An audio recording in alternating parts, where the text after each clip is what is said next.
Entrepreneurially Thinking is a presentation of BioSTL and CET, Center for Emerging Technologies, with Rare Gem Productions, changing the way you view new ventures, including you on the pathway to success with your business in the St. Louis marketplace and beyond. Here's your hosts, Cheryl and Christy. Now let's get thinking entrepreneurially. Welcome to the Entrepreneurially Thinking podcast. Our goal is to invigorate your entrepreneurial mindset and build pathways for business success in the St. Louis marketplace and beyond. I never tire of saying that. I'm Christy Maxfield. I'm Director of Entrepreneur Development Services at the Center for Emerging Technologies. And I'm Dr. Cheryl Watkins-Moore, Director of Bioscience and Entrepreneurial Inclusion for BioSTL. Hey, Christy. Hello again. We are back here again. We are. They keep letting us come back. I know. I'm very excited about I know. that. So we're about more than halfway through recording our second season. Yes. Getting ready to plan a third. And thanks to our listeners. Absolutely. We are growing every month, so thanks to you guys. As you all know, if you have been listening, we are all about stepping outside our comfort zone. Mm-hmm. And so we're going to encourage you to take some time to think about your goals and business opportunities in completely new ways. We want to eliminate any limitations you might have on how you think about small business, working for yourself, or becoming entrepreneurial right where you are. Step out of your comfort zone, yes. guys. And if you're comfortable, come with us anyway, right? And if you're uncomfortable, stay with us. Whatever the state of being may be. And stay connected with us and the other entrepreneurially thinking members of our community on all of your favorite streaming platforms. You can find us on Facebook, Twitter, as well as LinkedIn, and you can visit our website at entrepreneuriallythinking.com or look for the hashtag ETHINKSTL. Well, today we have two distinct entrepreneurs. I think our generations here are very interesting. We have a millennial as well as a Gen Xer, Shay and Jared. They've created businesses to improve the opportunities for African American children in the technology sector with coding and programming instruction. This is going to be, I think, a really great conversation. And an important one to have. Yes. Shay is the founder and owner of Color-Coded Kids and knows the impact of technology on a global scale and from a corporate vantage place, while Jared, at just the age of 23 years old, founded Kylar for Kids and entered into the IT space from a very different and unlikely point of origin. We'll hear their stories and learn more right after this. Now here's Make It Happen with Keith Sales Pro. Here are the top 5 things that keep most people from achieving real success. Number 1, the fear of failure or loss, not wanting to be a risk taker. Number 2, quick to quit, gave up too fast, lacked what I call stick-to-itness. 3, failed to do homework, did not do enough research on the project, or really didn't have your heart into it, wasn't passionate about it. 4, never possessed the skill set for the business or job, need more knowledge and information. And finally, allowed others to discourage you and make you doubt yourself and what you're doing. Today, remember, it can happen. It will happen. And together, we will make it happen. Follow Keith Sales Pro on Facebook or Twitter at Keith Sales Pro, or visit his website at keithsalespro.com. It can happen. It will happen. And together, we will make it happen. My name is Shay Gillespie. I'm the founder and CEO of Color-Coded Kids. Entrepreneurially thinking means being passionate about something and going out there on a limb, innovating and thinking outside the box and realizing that it's okay to just get out there and do it. Stepping outside of yourself and going for it. Shay and Jared, thank you so much for joining us. We're looking forward to sharing your personal stories and really getting some reflections on your entrepreneurial journey from your different perspectives, as well as learning more about what opportunities haven't existed and where you're filling the gaps, particularly with regard to STEM education and children in our community. So, Shay, could you start us off and introduce yourself? Tell us a little bit about who you are and what you do. Hello, everybody. I am Shay Gillespie. I am the owner of Color-Coded Kids, and we teach front-end development, basically the programming language JavaScript to our target is minorities, but we also have non-minorities in our program. And the kids are elementary, middle school, and then we had some parents who had older kids. They're like, we want our kids in it as well, but our target is elementary and middle school students. So you're teaching them how to code. We're using teaching them, Java? yes, JavaScript. JavaScript. So there's a difference. Yes, Yes, that's right. That's yes, right. Yes. Wow. So what made you consider starting this business? Because I think you have a corporate background, right, Shay? I do. So I work A day job? Yes. A day job, yes. So I work for the largest minority-owned technology firm in the country. Dave Stewart, the founder of Worldwide Technology. And he was an entrepreneur himself. He's an entrepreneur. He's my mentor. He's been my mentor for 12 years. And I've seen that industry and technology. I've just recently gotten over to sales and started seeing how enterprise works and how every company now is gearing towards being a technology company. All the new companies that are popping up are technology companies. Uber, Netflix, all of these large companies, Facebook, Google, they're all backed by technology. Reading Forbes magazine and seeing all the different entrepreneurial articles about how the world is going to exist in 2020. And if you don't have some type of technology background. And so I just saw an opening. My son, he has this STEM mind. No basketball, no soccer. My husband and I are athletes, so imagine the My husband disappointment. found himself in that family. My husband is a Hall of Fame track athlete. Oh my gosh. I placed in 2 sports when I was in school. So to have this kid who could care less about sports was very disappointing. So we said, okay, you know what? What do you want to do? Let's find your passion. He loves engineering, building blocks and all of those things. So what happened was we were driving to Chesterfield. We couldn't find anything in our area. We live in North County. I love North County, love the neighborhood. But there were no opportunities. He goes to private school, so his school didn't have the funding. As I went to the school first, we tried. My girlfriend, her kids are in Catholic school, so we went to the Catholic school. And he had to be a Catholic student in order to get any of the STEM programs.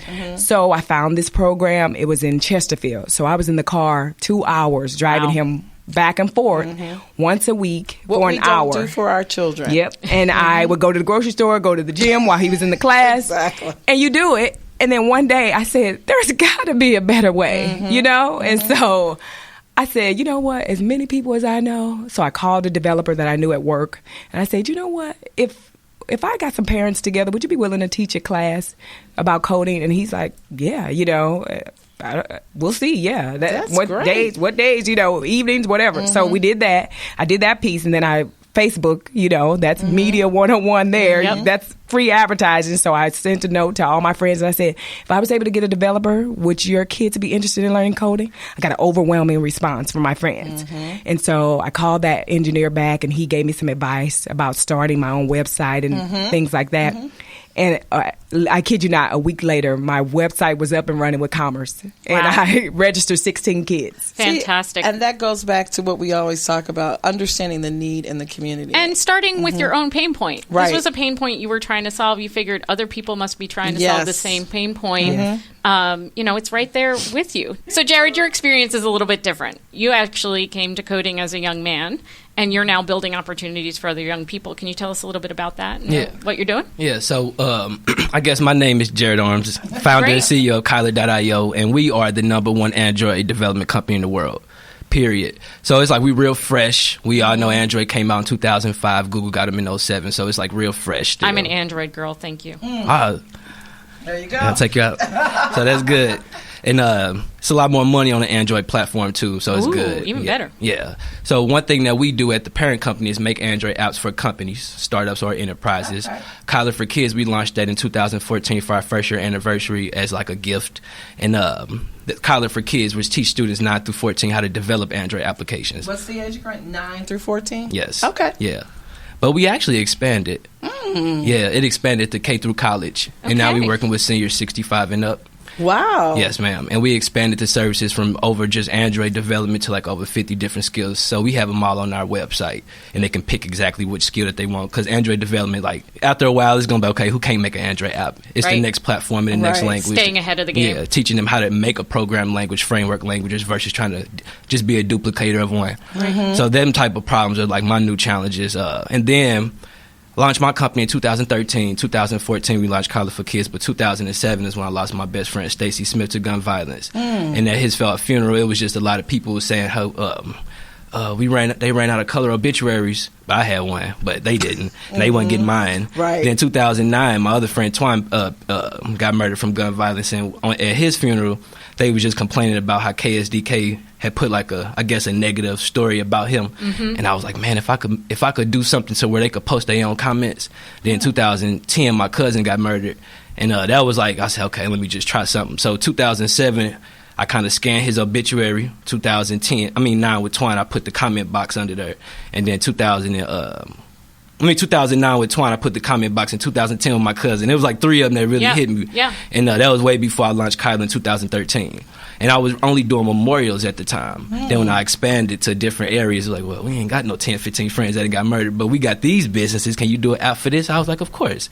So we started doing things for like lawn cares and daycares and restaurants, local stuff, different China walks and things like that. So then, you were building apps for those businesses? Yeah. And that's how you got engaged with the local community. Yeah. And that's really cool. Yeah. Then 2013, I ended up launching Kylar.io, and I just put all the apps on our platform. Okay. So that's what we're doing now. And then 2014, we say, let's just, I was teaching computer classes with Connections to Success, and they had some great things. And a lot of the stuff, I was doing a computer class for the adults. The kids, they couldn't come in and things like that. And I was like, let me do me a cool class. It's like, it was a lot of stuff, but more so trying to do something positive, because with my friend, he only got murdered for $80.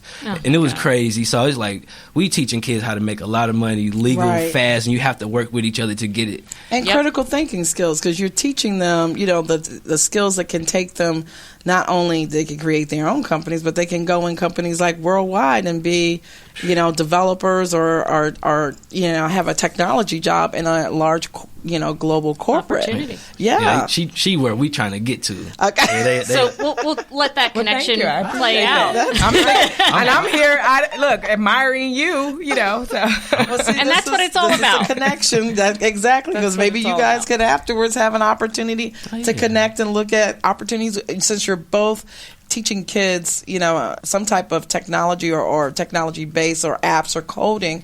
Maybe Skills, there's an opportunity, real tangible, real world, absolutely, information economy. Skills. Yes, right. Yes, and let me say this, because I know when people listen to this, they'll say, "What?" The reason I had added that Connections to Success part at the end is because when we launched our first class, they was one of the partners that helped me get the computer lab with Grace Hill, and then from there everything kind of just started going. So that's wonderful. No, I'm really important. glad you mentioned that, because partnerships, whether it's having a mentor like Dave.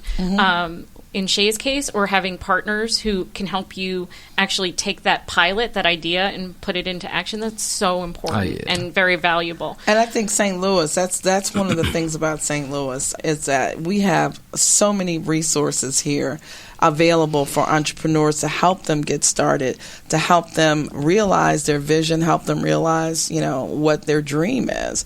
And I think that's different from other cities across the country. And especially for those people of color, there's a lot of support here, and that's what we want to convey in this message. To make sure people realize that there's a bigger network than they might think exists out there. And so, Jared, you also saw a pain point. In your case, it was your community giving them a way to mourn and to memorialize very important people in their lives.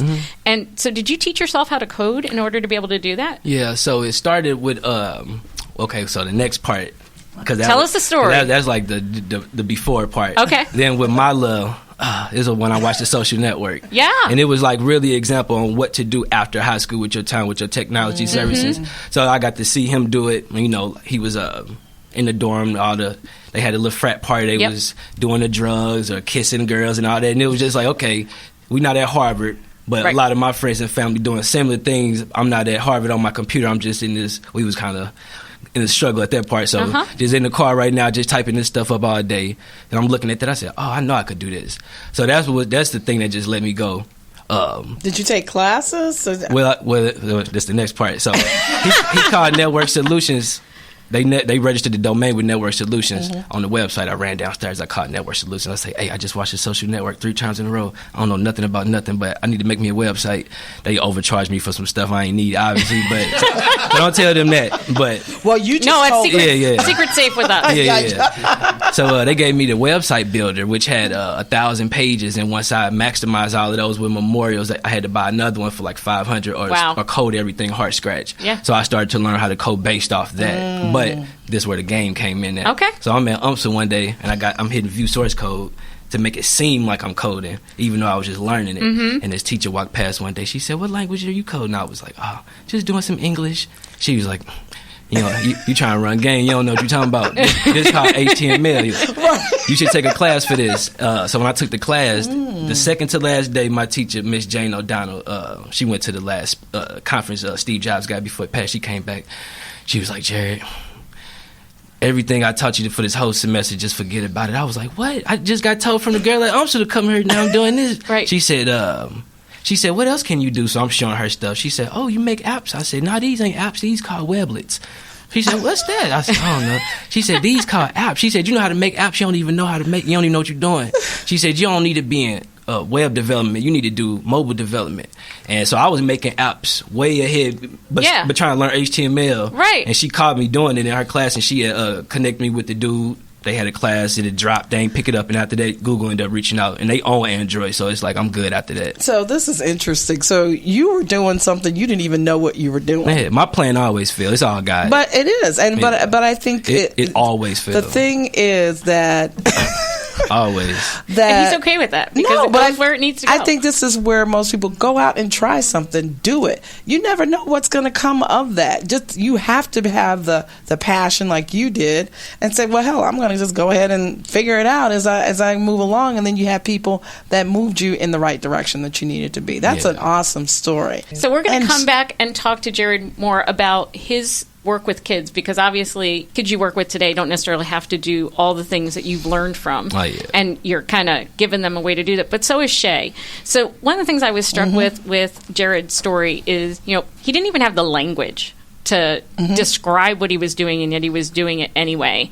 What are you seeing with the kids that come through your program, Shay? Like, do they have the language? Are they like, I want to be an app developer? Or are they just like, I really want to make this cool thing that does this? Right. And what are you doing to help them? Yeah. So in my advertising, I had to create it to where it enticed the kids. Right. Because otherwise, if I would have said, does your kid want to learn how to do JavaScript? They would be like, the mom's like, well, what's JavaScript? And so would the kids.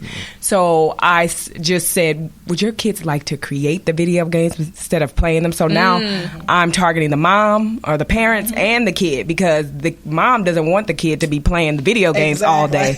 They can make some money from the kid learning how to design the video game. There's a win-win. But the kids, the kids think they're just having fun, but they're actually coding. And so that's when I started it. The vision I had really was the 5 kids. I was thinking I was going to have 5 kids in my basement with this developer teaching in a fun way. The kids are in school all day. They don't need another person saying, sit down, shut up, don't do this. So they are in a professional environment. I only hire developers. I will not hire a high school student or a science teacher, no offense to that. Right. But my niche or my value prop is that I'm hiring real life developers that work for Boeing, that work for Scott Air Force Base, that works for Monsanto. They all do this day in and day out and have industry knowledge. That's important. And that really, and most of them are fathers or mothers, so they know how to deal with kids. Yes. And so I wanted it fun. You have to be fun. This has to be fun. So they're throwing candy at the kids. They're making the kids do critical thinking. Once they solve a code, they get up and present on how they got to that answer. So we are not only teaching those hard skills, we're teaching those soft skills as well. And what's the age? What's the youngest age that you have? My target is 8, is the youngest, but I had a 7-year-old who was phenomenal. So it just depends. 7 is really too young, but it just depends on your kids. And I warn the parents first, because they'll call me and say, well, my 7-year-old really wants to do it. And I said, well, you know your kid better than I do, and I don't want to waste your time or money. So if you think that he can handle it, bring him the first day, and I don't have a problem with it. If you think it's not for them, I will give you a full refund. So I think what's very interesting what you said, because I have a teenager, who loved to play video games early on, And one of the things I would tell him is that, when you look at the research, a small proportion, very small proportion of minorities are creating those games. So if you learn how to develop those games, the opportunity widens so much more for you. I mean, their target audience is our populations, but we're not the ones behind the scene doing the work. And I think that's where we see the real change. I mean, our job's to talk about not just diversity and inclusion, but equity. And equity is when you're seeing yourself reflected in the game that you're playing, reflected in the app that you're building. And you can't expect, frankly, somebody to look like me to build that game. And you know. And exposure is important. So that's the thing. High school gets these coding, STEM courses, and middle school even, but elementary, that was an untapped market. You don't see very many elementary programs. They typically start with middle and high school. And so the earlier you can expose kids to something so involved and so critical to use their mind and the comprehensive, the better. And so that's why I really wanted to focus on elementary. I love what you guys are doing because it leads into not just the technology, the app, but it's the critical thinking skills. It opens up the opportunities for occupations too, because you can take that same, critical thinking skill that, learning how to code. I mean, biomedical research. I mean, these are opportunities that didn't exist 5 to 10 years ago, but putting a child that was exposed early on to programs that you have, you could, the world is really their oyster where they want to go with this. And clearly the demand is there because both have expanded their programs over time. So we're going to take a quick break and then come back and learn more about that. Yes. It's not always easy trying to be alive and well. Each week I say, all right, this is the week to start. This is the week that I'm going to get off the ground. This is the week that I'm going to start my juicing. I'm going to start my no-face diet. We don't always get it right. Things come up. Some stressful might hit me, and I'll be like, okay, I'm going to Emo's or to get something to eat. Regardless of your circumstance right now, keep trying. Get tips to take 5. Go to aliveandwellstl.com. My name is Jared I'm CEO and founder of Kylar.io, and entrepreneurially thinking means to me, do what you love and the money will follow. So Jared, Shay just shared with us how important it is to get the kids early, but also that there's an insatiable need. Both of you have talked about how you grew your programs really quickly, and you're now K through college. What does that look like? What are you seeing in the students that are coming through your program? Yeah, so I guess to start with college and then I'll work my way down. It's a few, I would just say program directors at UMSL that I'm working with. And when they was listening to my story at the Global Entrepreneurship Week conference, I was saying that I pretty much stopped going to St. Charles Community College because they really didn't know what they was talking about. And when I contacted the author of that Android book, she told me, like, why did you even go? Like, I'm not a developer. I got all this stuff free off YouTube. You could have got it off YouTube. And I had to think about it. It's like, why are you going to another company to learn Android if it's not Google and they own it? So that's but when they heard that at UMSL, they didn't want students to come to college and have that same experience. So I'm actually working with some of those directors to try to hopefully get my own course at UMSL, but that's still in talks right now. Now, when you start back with K through, say, 8th grade or 12th, whatever, creating like courses for them, they can like fit their need, and by the time they get to college, they can say, "Oh, we've been doing this kind of stuff." But that's just local. Outside of that, of course, I've been connecting with companies like Spotify, Netflix, people from the White House, of course, Facebook, Google, Nike, Disney World, and all of these companies got Android teams. H&M, New York Times, Walmart, whatever, and everybody. When these kids that's 18, 10 years old become 18, 21 years old, they have to come back and get that job. So we building these relationships so that we could be with them in the future when they get older to really increase the competition. It's not going to be just Jared saying he doing this or showing y'all this money. It's going to be a lot of us doing it. And I got my biggest class coming up to date next month, over 60 students in one class, all direct. Wow. Biggest class to yet just with me. So we're going to expand, and we got a lot of cool partners that's helping us expand to that next one. But that's just still local. Most kids really don't have the drive. The parents don't have the motivation, the hope. Not the ones who do have it. I'm trying to focus on the ones who don't. And it's like they ignorant, some of them lazy, depressed, scared. A lot of stuff. Disadvantage. Yeah, disadvantage, advantage, and not using advantage. There you go. That's right. All type of stuff. So when we just come through, We just gonna come That with is so we're gonna come Yes. with a whole new formula of success. Because I've never seen nobody showing me nothing what I'm showing people. Right. Yeah, especially this young. So a whole new formula for success. That's also And they can't touch us. That's the big thing. Because for real, this No, power. I'm smiling because I like legal. it. It's legal. There you go. Right. Is positive. Yes. Is way more than what any job here in St. Louis, any state will pay us. Yes. And you can get paid before you do your work. Oh, I love So that. you tell them how it's gonna go. I love that. Yeah. So it's just like, man, I'm just excited. I ain't never had self-esteem in my life. I just been motivated. I've been excited and had hope. But self-esteem, I never had that. I just got it like a week ago at Popeyes. So it's like I'm on a whole new lane right now. I love it. Yeah, I live mean, to the do reason it. I was smiling is because I think very rarely do we see people own their Yes. success the way you're owning your success. Yeah. I mean, Yeah. myself personally, even just I'm kind of basking in that I needed you today. But you motivated yourself. You motivated yourself to learn how to do this, to find partnerships, and keep looking and talking to people. And I think most importantly, serving these kids in our communities, because you're giving them a way, like you said, something positive to do and earning a lot of money to do it. Yeah. So I take my hat off to you. I don't know how Popeyes gave you the biscuits. Oh The my biscuits. God. When you are well fed, The you can biscuits. have inspiration. That's and we know this because we talk about food. Yes, we are foodies So here. So. I have You no can go- doubt that you can have it go to happen college at for Popeyes. 4 years, go to the internet for 2 weeks. Right now, you're going to eat that biscuit. You're like, okay, that's what I want. There you go. Yeah, it's the butter. I get in it. The biscuits. I totally get. Yeah. So how are you all balancing all of these things Yeah. that you're doing? I'm not a big fan of talking about work-life balance because I think that's It doesn't You exist. just have to integrate everything, who you are, what you do, into everything you are. But you actually are both balancing 2 full-time gigs. Can you talk? Maybe Shay, start us off talking a little bit about that, and then Jared, share your experience. So I think that you have to be a little crazy. Amen. You have to be very organized. And you have to have this passion, like burning. So I met Damon John years back, and he said that everybody needs to have 5 words or less to describe them. Like Nike is just do it. When you hear that, you know. And that's your brand. And so I thought about it. I ran miles and miles thinking about what my brand, if people knew me, if I just said these words, they would say, yep, that's Shay. And so I was thinking of all kinds of things. And I finally figured out the type of person I am.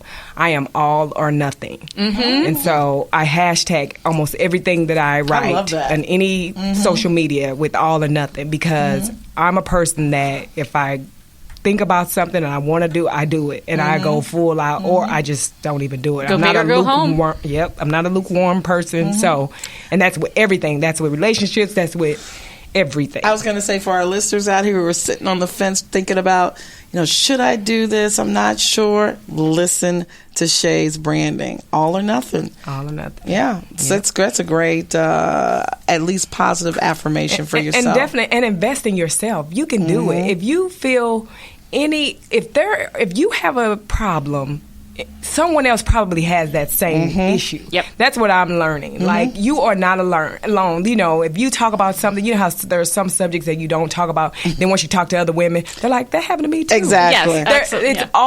It's that happens more and more. So I think that if you have something that is in your life that you feel like you can make better, that is maybe your opportunity because there are probably 5 other people in your neighborhood that wants that same thing. And I think what you both are doing, Shay, you touched on it. A lot of our schools don't offer this type of opportunity for our kids because budgets are cut and, they can barely teach the basics, right? So this is looked at as a luxury, which I don't think is a luxury. Right. I think this is something that all of our kids need to understand and know how to do, because when you look at jobs in 2020 and beyond, it's STEM jobs. And that is technology. If you don't understand technology, you are way behind the curve. So I take my hat off to both of you guys for understanding and supporting our youth. I really like what you said, Jared. You're focusing too on seniors.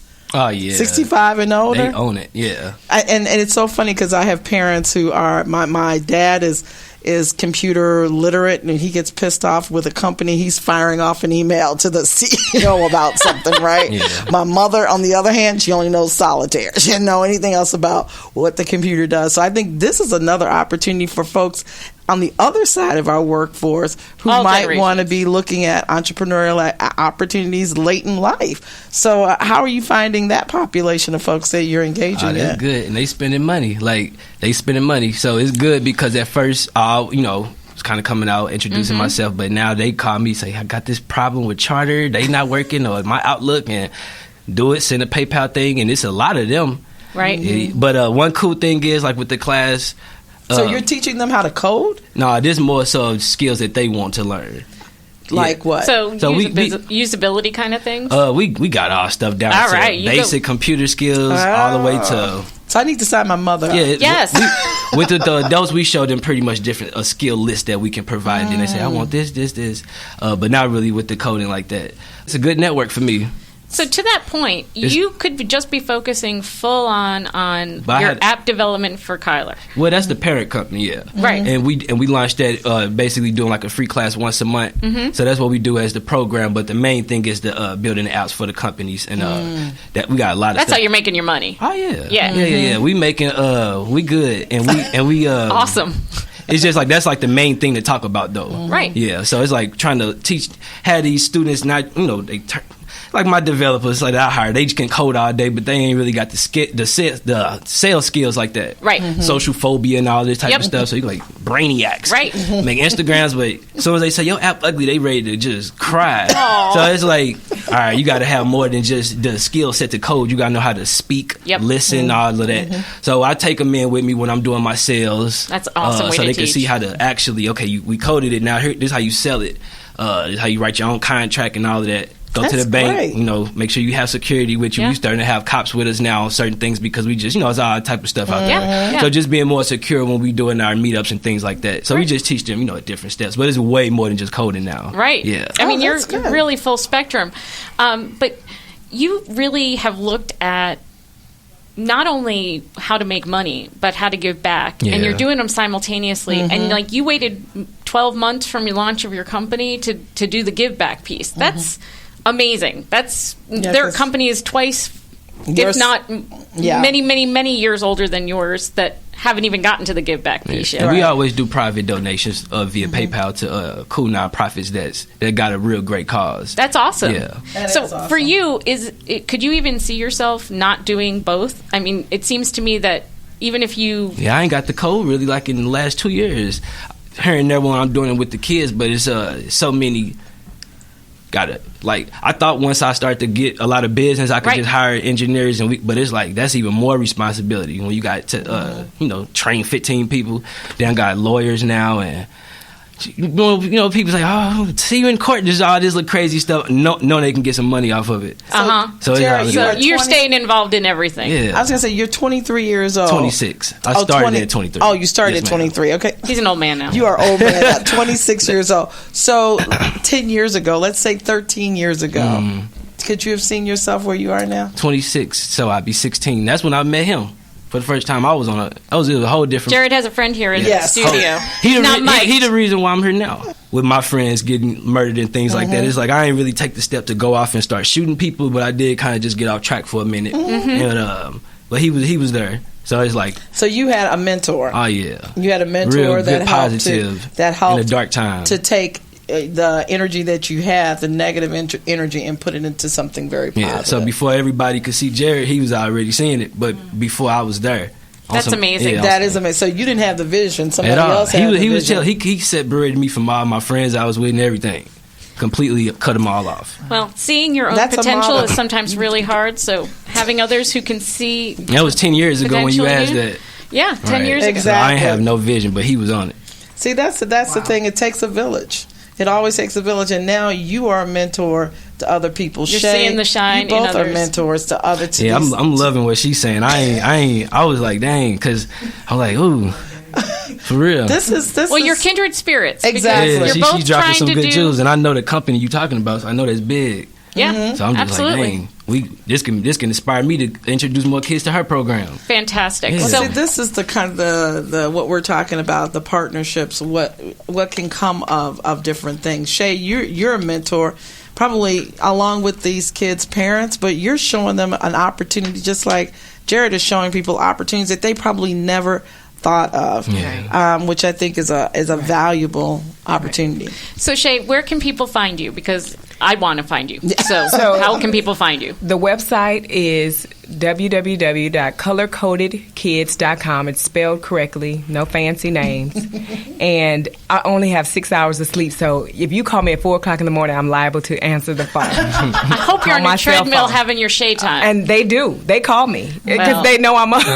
People call me at 4:30. So you can find Shay is the answer. You can find me at any point. Say that again. Color-coded kids. Colorcodedkids.com. Fantastic. And if we want to find you, Jared, where do we find you? You can just go to my website, Kylar.io, KYLAR.io, and I have all my social media just right on the homepage. That's fantastic. Yes. Well, thank you everyone for spending time with us, making time to listen and to learn from these folks, because that's what we're here to do. And thank you guys for all that you're doing for everything for our kids in the community. Thank you, because this is so important, and I really take my hats off to all this hard work and just working with our kids. Thank you very much. Thank you. Thank you.